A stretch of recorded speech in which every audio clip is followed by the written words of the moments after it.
السلام علیکم ورحمۃ اللہ وبرکاتہ۔ حکیم جاوید اقبال ہر بل اس چینل کی طرف سے آپ کی خدمت میں حاضر ہے۔ آج جس موضوع کے اوپر ہم نے بات کرنی ہے وہ ہے رمضان میں سحری کے حوالے سے،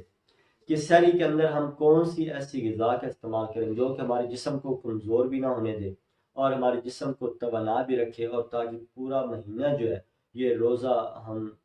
اس کو قضا نہ کریں، بلکہ معمول کے مطابق ہم یہ روٹین کے مطابق اگر ہم اپنے روزے رکھتے چلے جائیں اور جسم ہمارے کے اندر کوئی کمزوری بھی واقع پذیر نہ ہو، تو یعنی اس میں کچھ ایسی غذاؤں کے حوالے سے آپ کے سامنے گوشت گزار کروں گا کہ اگر وہ آپ غذا کھا لیتے ہیں تو انشاءاللہ امید ہے آپ کا سارا دن بھی چاقو چبند گزرے گا، آپ کو کمزوری بھی محسوس نہیں ہوگی، بلکہ آپ کو پورا ایک مہینہ، یہ جو رمضان شریف کا مہینہ ہے، یہ بآسانی آپ اپنے روزوں کی تکمیل کر سکیں گے۔ تو ویڈیو میں آگے جانے سے پہلے درود پاک نبی مہربان حضرت محمد مصطفیٰ صلی اللہ علیہ وآلہ وسلم پہ میں بھی پڑھتا ہوں، آپ بھی پڑھیں۔ اللہم صلی علی محمد عبدک و رسولک و صلی علی جمیع المومنین والمومنات والمسلمین والمسلمات۔ جیسا کہ میں نے آپ کے سامنے یہ باتیں گوش گزار کی ہیں کہ سحری میں کون سی ایسی غذاؤں کا استعمال کیا جائے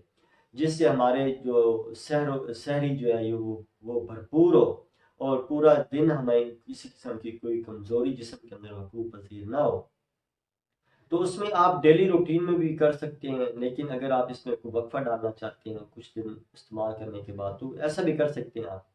تو اس میں ایک امیزہ آپ کے سامنے گوشت گزار کرنے لگا ہوں۔ سب سے بنیادی چیز تو روزے کے جو بنیادی مقاصد ہیں ان کا ہمیں خیال کرنا چاہیے۔ روزہ یہ کہہ لیں کہ رمضان المبارک قسمت والوں کو ملتا ہے، اور یہ بڑے بابرکت دن ہوتے ہیں، رات کی گھڑیاں بڑی بابرکت ہوتی ہیں، سارا دن بابرکت ہوتا ہے۔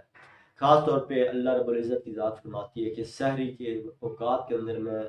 بہت زیادہ دعاؤں کو قبول کرتا ہوں، اور خاص طور پہ افطار کے اندر میں دعاؤں کو بہت زیادہ قبول کرتا ہوں۔ تو میری بھی آپ سے ایک درخواست بھی ہے کہ آپ سحر و افطار کے اندر مجھے بھی اپنی دعا میں لازمی یاد رکھا کریں۔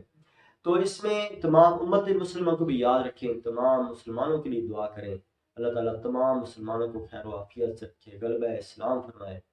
تو بنیادی طور پہ غذا کے حوالے سے بات کر رہا تھا کہ کون سی ایسی غذا کا استعمال کیا جائے جو کہ ہماری سحری کو بھرپور بنا دے، پیٹ کے اندر بوجھل پن بھی پیدا نہ کرے، بلکہ ہم بآسانی اس غذا کو کھا بھی لیں اور ہمارا پورا دن چاقو چبند گزرے، کوئی جسم میں کمزوری وقوع پذیر نہ ہو۔ تو آپ نے کیا کرنا ہے کہ آپ نے مکھن کم از کم 50-60 گرام کی مقدار میں آپ نے مکھن لینا ہے، اور اس کے اندر آپ نے 2 چمچ جو ہے، یہ چھوٹے جو چمچ ہوتے ہیں یہ ٹی سپون، تو یہ آپ نے 2 چمچ اس کے اندر شہد کے ڈال دینے ہیں، اور اس کے علاوہ 3 سے 4 بادام جو ہیں یہ آپ نے اوپر سے چھلکا اترا ہوا، یہ آپ نے چھوٹے چھوٹے باریک پیس بنا کر یہ آپ نے اس کے اندر شامل کر دینا ہے۔ لیں جی، آپ کی بھرپور ایک ٹونک، ایک وٹامن سے بھرپور ایک غذا آپ کی تیار ہے۔ تو اب آپ نے یہ ٹوٹل آپ کے سامنے 3 چیزیں ہیں، اس میں مکھن ہے، بادام ہے اور شہد ہے۔ تو یہ 3 چیزوں کا آپ نے امیزہ بنا کے اپنی روٹی جو ہے یہ آپ نے اسی کے ساتھ آپ نے اپنی جتنی آپ کو طلب ہے، ہاف روٹی، ایک روٹی، جتنی آپ کو طلب ہے وہ آپ نے کھا لینی ہے۔ تو اس کے بعد اینی ون کوئی اور چیز کھانے کی ضرورت نہیں ہے۔ اگر آپ کا ارادہ بنتا ہے تو آپ دودھ کا 1 گلاس، یا